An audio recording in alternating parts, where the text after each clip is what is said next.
আসসালামু আলাইকুম দর্শক ভাই, সবাই হিন্দু ভাইদের নমস্কার, অন্যান্য জাতি আন্তরিক শুভেচ্ছা। আজকে এলাম ছোট্ট একটা কাহিনী নিয়ে আপনারা সবাই লাইক দিবেন, ফলো দিবেন, শেয়ার দিবেন। এটাই একটা কাহিনী। এক দেশে এক বৃদ্ধ এক চাচা ছিল আর এক রাজা। তখন বৃদ্ধ চাচা রাজা হয়েছে, দেশে খুব আহাল অভাব অভাব এক রাহাত। এখন রাজা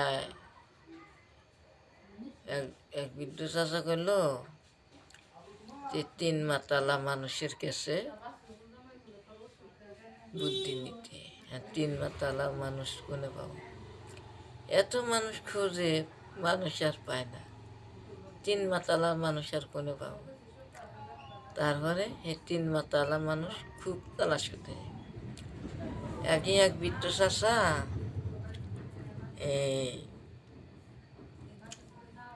এতটুকু একটা কাগজ দিছে বাস করে, যে রাজামশাই এই কাগজটা এখন খুলবেন না, কিছুদিন বাদে খুলবে।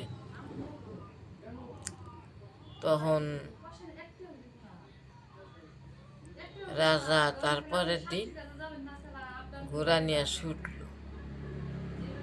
ছুটলো গেতে গেতে ওই রাজ্য সেরা আরেক রাজ্য গেছে।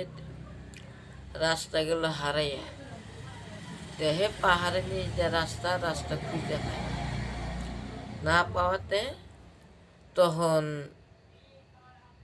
কইল যে যেভাবে ঘুরাইতে উপরালা ইচ্ছে পৃথিবীতে আবার আইল। আহার পরে ওই কাগজটা খুলে দেখে যা করে সব আল্লাহর তরফে থেকেই করে, এটাই তোমার পাত্র ছিল। তাই এই গল্পটা যদি ভালো লাগে, কাহিনীটা যদি ভালো লাগে, সবাই লাইক করবেন, শেয়ার করবেন, ফলো দিবেন। এটাই আপনাদের কাছে অনুরোধ করা হইল। আসসালামু আলাইকুম দর্শক ভাই, হিন্দু ভাইদের নমস্কার, অন্যান্য জাতি আন্তরিক শুভেচ্ছা। এইবার ভিডিও থেকে বিদায় দিই।